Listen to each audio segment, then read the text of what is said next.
नमस्कार, बहुत स्वागत आपका। आप देख रहे हैं अपना उत्तर प्रदेश और मैं हूं आपके साथ राधिका चौधरी। चलिए सबसे पहले बड़ी खबर पर नजर डालते हैं इस बुलेटिन में। महाराष्ट्र की आपको बताएं कि बड़ी खबर आ रही है। महाराष्ट्र नवनिर्माण सेना के नेता जमील शेख की हत्या का खुलासा अब हो चुका है। ये बड़ी जानकारी, हत्याकांड का आरोपी शूटर इरफान गिरफ्तार हो चुका है। बड़ी जानकारी, यूपी एसटीएफ ने शूटर इरफान को लखनऊ से गिरफ्तार कर लिया गया है। उत्तर प्रदेश की पुलिस को एक बड़ी कामयाबी मिली है। आपको ये जानकारी दे देते हैं। 23 नवंबर 2020 को ठाणे में हुई थी जमील शेख की हत्या, उसका खुलासा हो गया है और आरोपी अब गिरफ्तार हो चुका है। पुलिस के हाथ आरोपी आ चुका है और लगातार ये बड़ी जानकारी आप तक पहुंचा देते हैं। 23 नवंबर 2020 को ठाणे में हत्या की गई थी जमील शेख की और अब महाराष्ट्र के नवनिर्माण सेना के नेता जमील शेख की हत्या का खुलासा हो चुका है। ये बड़ी जानकारी आपको दे देते हैं। इस खबर पर ज्यादा जानकारी देने के लिए ब्यूरो चीफ अनूप त्रिपाठी हमारे साथ जुड़ गए हैं। सीधा आपको जानकारी देंगे। अनूप त्रिपाठी, लगातार अगर बात करें 23 नवंबर 2020 में हत्या हुई थी, लेकिन अब हमारे संवाददाता जुड़ गए हैं, जानकारी देंगे इस खबर पर क्या निकल कर आ रहा है। पहले तो ये बताइएगा हमारे दर्शकों को कि पूरा मामला था क्या। देखिए, 2020 में जमील शेख की हत्या हुई थी और जिसके बाद पुलिस ने जांच की, लेकिन जो शूटर्स थे और वो गिरफ्तार नहीं हुए। पुलिस की पकड़ से लगातार वो बाहर रहे और इस हत्या की जो साजिश रची गई थी और इस हत्याकांड के जो सूत्रधार थे, ये माना जा रहा था कि ये एक राजनीतिक रंजिश के चलते हत्या कराई गई थी और यही वजह थी कि ये मामला एसटीएफ को सौंपा गया। एसटीएफ लंबे समय से इस मामले की जांच कर रही थी और लगातार जो पूरे इस साजिश से जुड़े हुए लोग थे उनको रडार पर लेकर उनके पीछे लगी हुई थी। अब एक पूर्वांचल में सक्रिय एक गैंग इरफान, जिसका मास्टरमाइंड बताया जा रहा है, इरफान गिरफ्तार किया गया है और एसटीएफ से कुछ देर में एसटीएफ के जो एडीजी हैं अमिताभ व्यास, वो प्रेस कॉन्फ्रेंस करने जा रहे हैं, इस पूरे मामले पर खुलासा करने जा रहे हैं। इरफान को गिरफ्तार कर लिया गया है, जिसे अब कोर्ट में पेश किया जाएगा। हालांकि अब जब प्रेस कॉन्फ्रेंस करेंगे अमिताभ व्यास, तब ये पूरी बात खुलकर सामने आएगी कि आखिर इरफान ने पूर्वांचल में अपना गैंग कैसे खड़ा किया और उसके गैंग में और कौन कौन लोग शामिल हैं और ये जो हत्या 2020 में करीब 6 महीने पहले जो हत्या की गई थी, तो इस हत्या के पीछे की असल वजह क्या थी।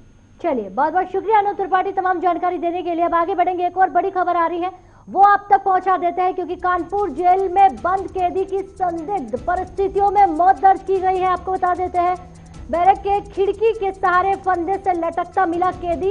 ये बड़ी जानकारी आपको बता देते हैं, कानपुर से निकल कर आ रही है। सूचना पर जेल के तमाम लोग, अधिकारी वहां पर पहुंचे।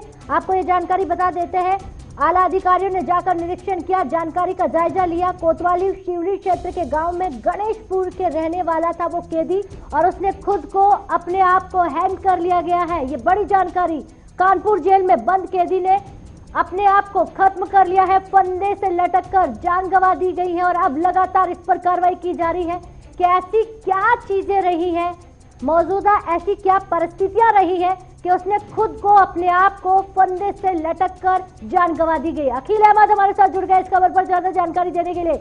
अखिल, क्या परिस्थिति रही है कि कैदी ने खुद को, अपने आप को मौत के हाथ या यूं कहे मौत के घाट उतार दिया गया है? क्या कुछ इस खबर पर ज्यादा जानकारी मिल रही है? क्या निकल कर आ रहा है कि उन्होंने अपनी जान क्यों ली, क्योंकि कैदी फंदे से लटकता हुआ मिला? जी बिल्कुल, हम आपको बता दें कि ये पूरा जो मामला है जेल का है और अभी 20 तारीख में शिवली थाना क्षेत्र के गणेशपुर के निवासी इस जो मृतक है श्याम को लाया गया था। श्याम और उसके साथ इसका नाम शमशेर बहादुर भी है, समर बहादुर। तो इसको जो है यहाँ पे जेल में लाया गया था और इसके ऊपर आरोप था कि इसने अपनी जो एक लड़की के साथ पड़ोस की बलात्कार किया और उसे बहला फुसलाकर भगा ले गया। तो जिसके बाद पुलिस ने धारा 363-66 का मामला सुरगी कोतवाली में दर्ज किया था। इसके साथ ही बलात्कार का भी आरोप इस युवक के ऊपर लगाया गया था। लेकिन इसके बाद में जब डॉक्टरी परीक्षण होने को था तो जो लड़की थी, उस लड़की ने साफ तौर पर मना कर दिया था कि इसने मेरे साथ बलात्कार नहीं किया है। मामला समझ में आता है, लेकिन मौत की वजह सामने आई है। जी बिल्कुल स्पष्ट है। घटना चूंकि 20 तारीख को थी, 20 तारीख को इसे कानपुर जेल में लाया गया था। अभी कुछ दिन पूर्व अभी 28 मार्च को जो इसकी प्रेमिका थी, जिससे प्रेम करता था, उसने भी फांसी लगा ली थी। जिसके बाद जैसे ही उसको ये सूचना मिली थी तब से ये कुछ दिनों से शांत रहने लगा था और उसके डिप्रेशन में ही उसने प्रेमिका के वियोग में यानी कि प्रेमिका के बिछड़ने के गम में उसने इस तरीके का कदम उठाया, क्योंकि जब उसकी प्रेमिका नहीं रही तो उसने भी अपने आप को मौत के घाट उतार दिया, उसने फांसी लगा ली, सुसाइड कर लिया। जी अब आगे क्या कुछ कार्रवाई कर रही है? अगर पुलिस की बात करें, प्रशासन की बात करें, उनके परिवार तक की बात करें। जी बिल्कुल, जैसे ही ये पूरा मामला घटना हुई है तो घटना के बाद से जो कानपुर के डीएम थे वो मौके पे पहुंचे हैं, पुलिस अधीक्षक मौके पे पहुंचे और पूरी गहनता से इन्वेस्टिगेशन शुरू कर दी। इसके साथ ही जो लड़की पक्ष के जो लोग थे उनसे भी पूछताछ की जा रही है, क्योंकि उन लोगों ने इस युवक के ऊपर आरोप लगाया था बलात्कार का और उसके बाद 363 छाछठ का मुकदमा भी दर्ज कराया था, जिसके जो आरोप में जेल में बंद था और अब उसने खुद सुसाइड कर लिया। तो पुलिस उन लोगों से भी लगातार पूछताछ कर रही है और जल्द ही इस पूरे घटनाक्रम में पुलिस अधीक्षक केशव कुमार चौधरी का कहना है कि प्रेस कॉन्फ्रेंस करके और कुछ नए खुलासे, अहम खुलासे किए जाएंगे। जी अखिल अहमद, बहुत बहुत शुक्रिया तमाम जानकारी हम तक पहुंचाने के लिए। अब आगे बढ़ेंगे और बात अगली खबर यानी कि देवरिया की करेंगे। देवरिया से भी एक बड़ी खबर निकल कर आ रही है, वो आप तक पहुंचा देते हैं। चौकी इंचार्ज संजीव रो ने दिखाई गुंडई। आपको बता देते हैं देवरिया से ये बड़ी जानकारी। घर में घुसकर बुजुर्ग और महिलाओं से मारपीट करने की खबर सामने आई है। जमीनी विवाद को सुलझाने पहुंचे थे चौकी इंचार्ज संजीव रॉय। ये जानकारी मऊआडी है, थाना क्षेत्र के हेतिमपुर का पूरा मामला है। जो इस वक्त टीवी स्क्रीन पर आपको हम लगातार बता रहे हैं, बड़ी खबर देवरिया से निकल कर आई है। चौकी इंचार्ज संजीव रॉय आपको ये जानकारी दे देते हैं ने गुंडई दिखाते हुए नजर आए। टीवी स्क्रीन पर आप देख सकते हैं किस तरह दबंगई करते हुए नजर आ रहे हैं और इसी पर कई सवाल खड़े हो रहे हैं खाकी और प्रशासन पर, क्योंकि जमीन की अगर बात करें विवाद चल रहा था, उसको सुलझाने के लिए देवरिया से ये खबर निकल कर आई है कि चौकी इंचार्ज साहब संजीव रॉय वहां पर पहुंचे और उन्होंने गुंडई जिस तरह से वो दबंगई दिखाई है, वो कई सवाल उत्तर प्रदेश में खड़े कर रही है। मेरे साथ यही हुआ है सर कि ये पुलिस वाले लोग आए थे, संजू सर जो दरोगा नया आए यही आए हैं। मेरे घर पे आए, जमीन का विवाद था मोहनगिरी के घर से और ये लोग FIR डाले थे और ज़मीन का विवाद था। ये लोग आए, उसके बाद तुरंत ही वो आए हैं तो समझाने लगे हैं, उसके बाद गाली देने लगे हैं। दरोगा जी जो हैं गाली देने लगे हैं, मेरी माँ को वो ढकेल दिए हैं, वो गाली देकर हमको भी मार दिए हैं। ये देख लीजिए मेरे आँख पे, ये हमारे यहाँ पूरे गांव के लोग भी देखे हैं। हमसे पैसा मांग रहे थे, कह रहे हैं कि पैसा दो हम सुलह करा देंगे। पैसा मांग रहे थे जबरदस्ती, हम पैसा देने के लिए इनकार किए हैं तो मारने लगे हैं, गाली देने लगे हैं और उसके बाद मेरी माँ को भी मार दिया, मेरे पापा को भी मार दिया है। चलिए, इस खबर पर ज्यादा जानकारी देने के लिए हमारे संवाददाता लाल बाबू जुड़ गए हैं उत्तर प्रदेश से, उनसे जानते हैं देवरिया से। लाल बाबू, क्या कुछ पूरा मामला है? प्रशासन पर जनता भरोसा करती है, वही प्रशासन अगर दबंगई दिखाती है लोगों के घर पहुंचकर, फिर यकीन किस पर? जी, आपसे बता दें कि ये मामला महुआडी थाना क्षेत्र के हेतिमपुर चौकी का है। यहाँ संजीव राज दरोगा जी गश्त करने दो भाइयों के विवाद में, राशि के विवाद को लेकर गए थे मौके पे, लेकिन आरोप ये लगाया जा रहा है कि इन्होंने एक पक्ष से पैसा लेकर ये और ये दूसरे पक्ष की मदद कर रहे थे। बिना सबसे सवालिया निशान ये उठते हैं कि इनके पास महिला कांस्टेबल नहीं होते हुए भी यह महिलाओं के घर में घुसकर इन्होंने तत्काल महिलाओं से साथ धक्का मुक्की की है और यह युवक को पिटाई भी की। लेकिन ये इसके बाद ये घटना में ये देखा गया है कि इनके पास बिना कुछ बताए ही और अचानक घर में पहुंच जाना सबसे बड़ा सवालिया निशान होता है। उच्च अधिकारियों से इससे बात की गई है, उन्होंने बताया है कि जांच करके कार्रवाई की जा रही है और जो दोषी पाया जाएगा उनके ऊपर भी परिवार कह रहा है कि नए दरोगा जी आए हैं और आते ही जमीन का विवाद सुलझाने पहुंचे या दबंगई करने, क्योंकि सवाल ये पूछा जा रहा है कि इन दरोगा पर अब कोई कार्रवाई आगे की जा रही है, कोई ऐसी अपडेट? नहीं, अभी तक इन दरोगा के ऊपर कभी अभी तक नहीं कार्रवाई की गई है और ये उल्टा ही इन पीड़ित के बच्चों को ही थाने में बैठा दिया गया है। यानी थाने में बैठा दिया गया है। महिला कांस्टेबल इनके साथ नहीं थी, फिर भी घर में घुसना, वहां पर कई महिलाएं मौजूद है, कई पुरुष मौजूद है, ऐसे में वो दबंगाई करते हुए नजर आ रहे हैं। तो इस मामले पर क्या ज्यादा जानकारी ली जा रही है? प्रशासन की तरफ से कोई कार्रवाई की जाएगी आगे? प्रशासन उच्च अधिकारियों का कहना है कि वहाँ पे पुलिस बल तैनात कर दिए गए हैं कि यह मामला आगे तक ना जाए और ये इसमें कोई बवाल ना हो इस गांव में। लेकिन ये पुलिस प्रशासन पे सवाल ये उठते हैं कि तत्कालीन की कार्रवाई क्यों नहीं की गई थी पहले की जो ये मामला सामने आया, और ये दरोगा जी स्वयं घर में घुसकर क्या न्याय दिलाना चाहते थे और क्या न्याय दिलाया। जी, तो लाल बाबू बहुत बहुत धन्यवाद तमाम जानकारी देने के लिए। जनता जिस पर भरोसा करती है, वही अगर ऐसे चीजें या ऐसे वीडियो जब सामने आते तो कहीं ना कहीं जनता का खाकी से भरोसा उठ जाता है। अब आगे बढ़ते हैं, बात उत्तर प्रदेश यानी कि यूपी में 45 साल से ज्यादा उम्र के लोगों का वैक्सीनेशन किया जाएगा। इस दौरान सरकार के कई मंत्री भी वैक्सीन लगवा चुके हैं, वहीं तमाम प्रशासनिक अधिकारियों को भी वैक्सीन लग चुकी है। इसी कड़ी में अपर मुख्य सचिव नवनीत सहगल ने आज वैक्सीन लगवाई है। एसीएस नवनीत सहगल अपनी पत्नी वंदना सहगल के साथ सिविल अस्पताल पहुंचे, वैक्सीन लगवाई। वैक्सीन लगवाने के बाद एसीएस नवनीत सहगल ने लोगों से वैक्सीन लगवाने की अपील भी की। इस दौरान हमारे संवाददाता अंकुश जायसवाल एसीएस नवनीत सहगल से बातचीत की और क्या कुछ कहा, सुनिए। कोविड का वैक्सीनेशन चल रहा है। सिविल हॉस्पिटल में एसीएस नवनीत सहगल जी पहुंचे हैं अपनी पहली डोज के लिए। हमारे साथ खुद मौजूद हैं नवनीत सहगल जी, हमसे बात करेंगे। सर, आपने वैक्सीन आज लगवाई है, क्या महसूस कर रहे हैं?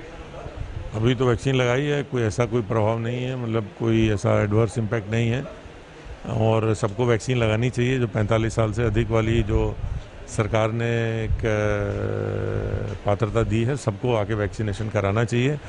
वैक्सीनेशन कराएंगे तब और सावधानियां बरतेंगे, मास्क का उपयोग करेंगे, हाथ धोते रहेंगे, भीड़भाड़ से बचे रहेंगे, तो हम सब लोग इस बीमारी इस संक्रमण से दूर रहेंगे, बचे रहेंगे और जल्दी ही सभी नागरिकों की मदद से सरकार इस संक्रमण पर नियंत्रण पाएगी। वैक्सीनेशन सेंटर पे जो है लोग जिस तरह से जो होना चाहिए, लोगों जागरूक लोग पहुंच नहीं रहे हैं वैक्सीन लगवाने के लिए, कहीं ना कहीं उनके अंदर कुछ भय है या ये लोग कैसे वो निकल के सामने, ऐसा क्या अपील करना चाहेंगे लोगों से?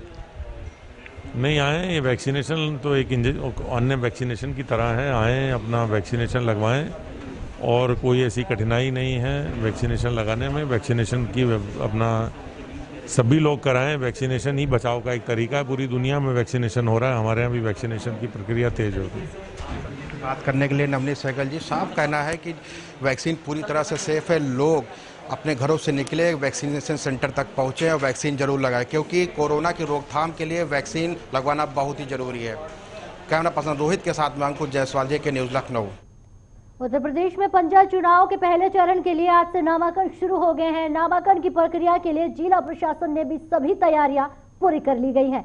तो वहीं रायबरेली में भी पहले चरण के पंचायत चुनाव होने हैं। ऐसे में यहां प्रशासन ने कोविड गाइडलाइन के साथ नामांकन की प्रक्रिया शुरू कर दी गई है। किसी को भी बिना मास्क के नामांकन स्थल पर जाने की छूट नहीं दी जाएगी। तो वहीं नामांकन प्रत्याशी साथ उसके प्रस्ताव ही जा सकेंगे। ये सुरक्षा को लेकर जिला पंचायत के सदस्य के लिए जो नामांकन की प्रक्रिया प्रारंभ हो गई है और हमारे कार्यकर्ताओं में पुलिस प्रबंध मजिस्ट्रेट की ड्यूटी लगाई गई है। वाहन कोई भी अंदर नहीं आएगा। जो हमारे प्रत्याशी हैं उनके साथ प्रस्तावक होंगे, उनका विकर्ता भी हो सकते हैं या कोई अपना सहायक भी आ सकते हैं, लेकिन अंदर केवल 2 लोगों को प्रस्तावक और उम्मीदवार जाएंगे। 2 लोगों को हमने यहाँ बैठने की व्यवस्था बाहर कर रखी है। ज़रूरत होगी तो उनको भी हम बुला लेंगे। तो चूँकि साथ हमारे ARO हैं।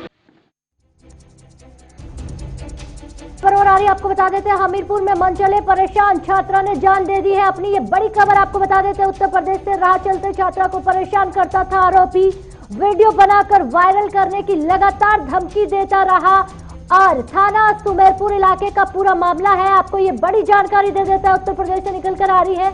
हमीरपुर में आपको बता दें, एक मनचले ने परेशान करता रहा एक छात्रा को। छात्रा ने परेशानी को झेलते झेलते आखिर तंग आ गई और अपनी जान गंवा बैठी। आपको ये बता देते हैं, आरोपी वीडियो बनाकर वायरल करने की लगातार छात्रा को धमकी देता रहा और उसके बाद आपको बता देते हैं कई ऐसी चीजें सामने आती रही जिससे परेशान छात्रा ने अपनी जान गंवा दी गई है। ये मामला पूरा हमीरपुर से आ रहा है। आपको बता देते हैं, उत्तर प्रदेश हमीरपुर से ये बड़ी खबर निकल कर आ रही है। अब आगे की कार्रवाई की जाएगी मनचले पर यानी आरोपी पर। लगातार अब पुलिस प्रशासन क्या कुछ कार्रवाई करेगी ये बड़ी खबर होगी, लेकिन इस वक्त देखा जाए तो ये थाना सुमेरपुर से खबर निकल कर आ रही है।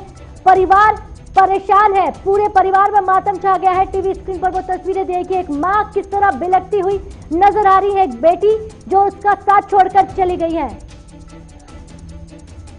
इस खबर पर ज्यादा जानकारी देने के लिए अंकित पांडे हमारे संवाददाता जुड़ गए हैं। अंकित, क्या कुछ जानकारी निकल कर आ रही है? मनचला लगातार एक बेटी को, एक लड़की को परेशान करता रहा, वीडियो बनाकर धमकी देता रहा और उस पर कोई सुनवाई कार्रवाई, क्या पहले भी कोई शिकायत की गई थी लड़की की तरफ से या उसने कैसे जान दी, क्या कुछ अपडेट? यूपी के सुमेरपुर थाना क्षेत्र में जो घटना हुई है वो बहुत दिल दहलाने वाली घटना है। यहाँ पर नारी शक्ति पूरा फेल नजर आता है जी। 14 वर्षीय बालिका ने छेड़छाड़ से आहत होकर ज्वलनशील पदार्थ मिट्टी का तेल डाल के आत्महत्या करने की कोशिश की। उसको अस्पताल में भर्ती कराया गया, वहां से रेफर किया गया, कानपुर एडमिट कराया गया, जहां पे उसने दम तोड़ दिया। अंकित, ये जानकारी दीजिएगा, आरोपी के खिलाफ कोई कार्रवाई की गई है? आरोपी गिरफ्तार हुआ या नहीं? जी, आरोपी को गिरफ्तार कर लिया गया है। आरोपी नाबालिग है जिसको जुवेनाइल कोर्ट भेजा गया है और इलाज के दौरान मृत्यु हो जाने के बाद उससे और भी धाराओं के ऊपर मुकदमा दर्ज किया जाएगा। जी चलिए अंकित पांडे, बहुत बहुत धन्यवाद तमाम जानकारी देने के लिए। आरोपी को गिरफ्तार कर लिया गया, हमारे संवाददाता बता रहे हैं, लेकिन अब आगे पुलिस प्रशासन से लगातार कार्रवाई कर रही है कि ऐसा क्यों हुआ और किस वजह से हुआ। अब आगे बढ़ेंगे, बात देवरिया की करेंगे। देवरिया के सलेमपुर कोतवाली क्षेत्र के शातिर बदमाश हरिवंश यादव की चल अंचल संपत्ति को प्रशासन ने कुर्क कर लिया गया है। प्रशासन के मुताबिक उसकी संपत्ति 19,09,000 रुपए की थी। उस पर बिहार समेत जनपद के विभिन्न थानों में हत्या का प्रयास, लूट और डकैती जैसी संगीन अपराधों समेत 43 मुकदमे दर्ज थे। हालांकि वो कुछ दिनों से जेल से बाहर करीब 2 घंटे तक कुर्क की कार्रवाई चलती रही। सलेमपुर थाना क्षेत्र के 2017 के दुर्दांत गैंगस्टर हरिवंश यादव की 19 लाख से ज्यादा की अचल और चल संपत्ति धारा 14A के अधीन कुर्क करते हुए उसके मकान को आज सील कर दिया गया है, कुर्क कर दिया गया है तथा उसका जो चल संपत्ति थी वो प्रभारी निरीक्षक उसके रिसीवर नियुक्त किए हैं, उन्होंने अपने कब्जे में ले लिया है। अचल संपत्ति के रिसीवर तहसीलदार नियुक्त किए गए हैं और पुलिस तथा प्रशासन की मौजूदगी में मकान में ताला डलवा करके उसे सील करा दिया गया है। इस अभियुक्त की और संपत्तियों की पुलिस छानबीन कर रही है। तो चलिए अब आगे बढ़ते हैं, बात प्रतापगढ़ की कर लेते हैं। प्रतापगढ़ में एसपी आकाश तोमर के नेतृत्व में पुलिस ने हथीगंवा थाना क्षेत्र के शराब माफिया के गोदाम समेत 2 स्थानों पर छापे मारे। एसपी आकाश तोमर ने बताया कि मोहिनीपुर गांव में पुलिस ने देर रात छापेमारी की कार्रवाई की। इस दौरान एक मकान में संचालित शराब की फैक्ट्री का भांडाफोड़ हुआ। ये फैक्ट्री शराब तस्कर गुड्डू सिंह की बताई जा रही है। पुलिस ने फैक्ट्री से 210 लीटर प्रतिबंधित ओपी केमिकल अल्कोहल के अलावा 211 लीटर हिमाचल मेड नकली शराब बरामद की है, जिसमें अरुणाचल प्रदेश में बिक्री के लिए बनाई जा रही थी। बरामद शराब की कीमत 10 करोड़ रुपए बताई जा रही है। पुलिस ने अब तक 7 आरोपियों को गिरफ्तार कर लिया गया है और बाकी आरोपियों पर तलाश लगातार जारी कर दी है। गौतम बुद्ध नगर में पुलिस को बड़ी कामयाबी मिली है। थाना रबुपुरा पुलिस ने 4 शराब तस्करों को गिरफ्तार कर लिया गया है, जिनके कब्जे से 30 पेटी हरियाणा मार्का अवैध शराब बरामद हुई है। साथ ही पुलिस ने 2 होंडा सिटी कार बरामद भी की है। गिरफ्तार आरोपियों से एक आरोपी किशन लाल गौतम बुद्ध नगर के दनकोर थाना क्षेत्र का रहने वाला है, जबकि बाकी 3 आरोपी मध्य प्रदेश के रहने वाले हैं। गिरफ्तार आरोपियों के खिलाफ पुलिस आगे की कार्रवाई करने में जुट गई।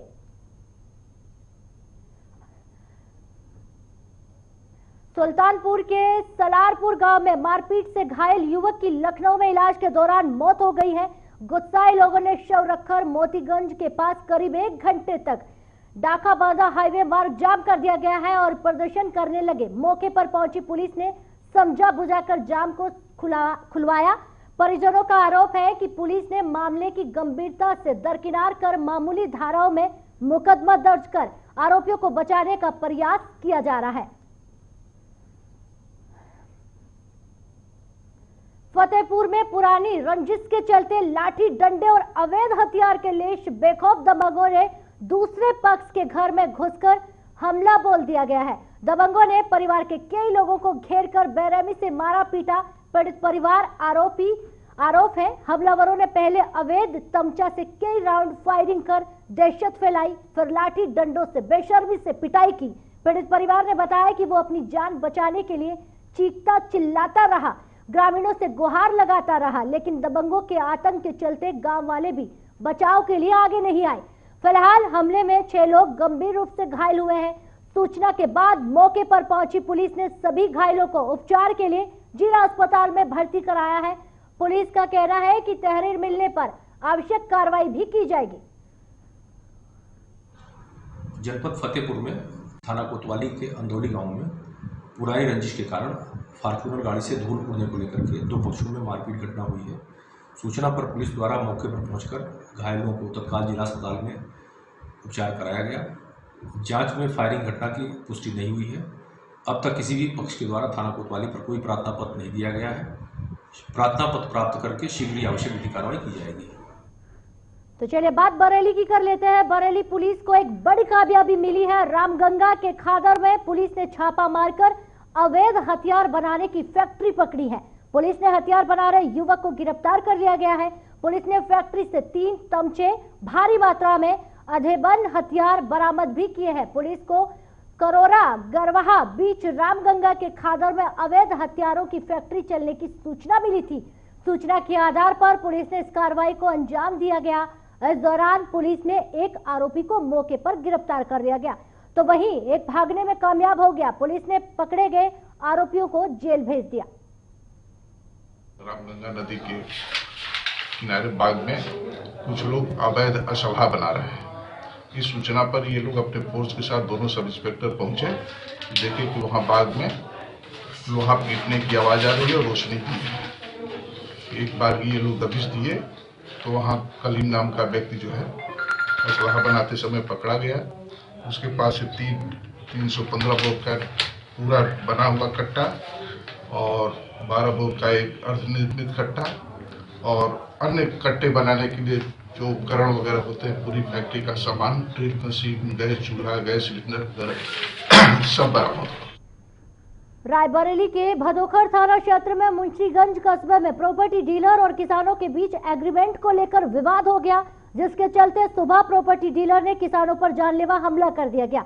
जिला अस्पताल पहुंचने से पहले उसकी मौत हो गई थी। किसानों के परिजनों ने हत्या का आरोप लगाते हुए, आपको बता देते हैं, आरोप लगाया गया और अब आगे की कार्रवाई करने की मांग भी लगातार परिजन कर रहे हैं। एसपी ऑफिस का घेराव भी किया गया। सीओ सिटी के कार्रवाई का आश्वासन मिलने पर अब आगे की जांच की जाएगी।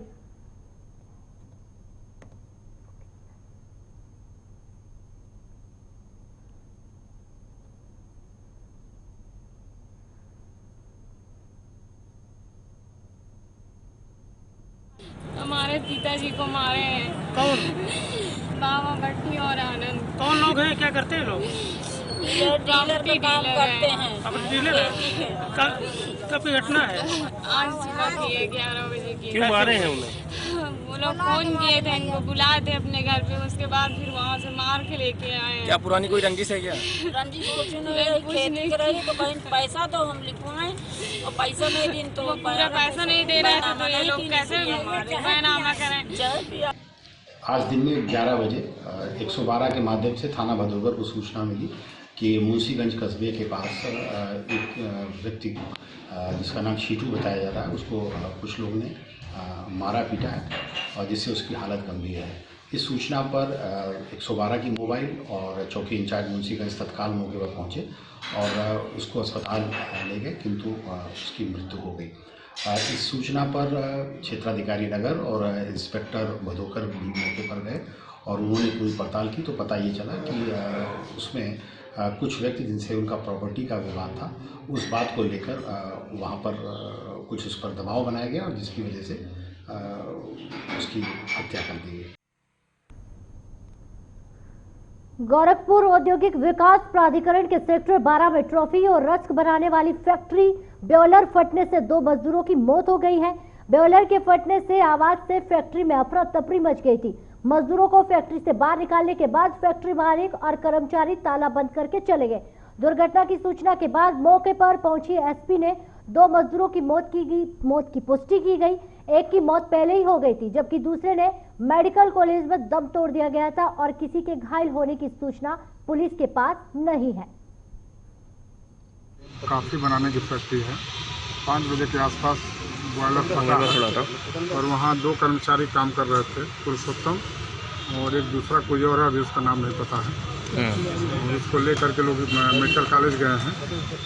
तो 17 मृतक हैं, मर चुके हैं और उनकी बॉडी मर्चरी में रखी हुई है।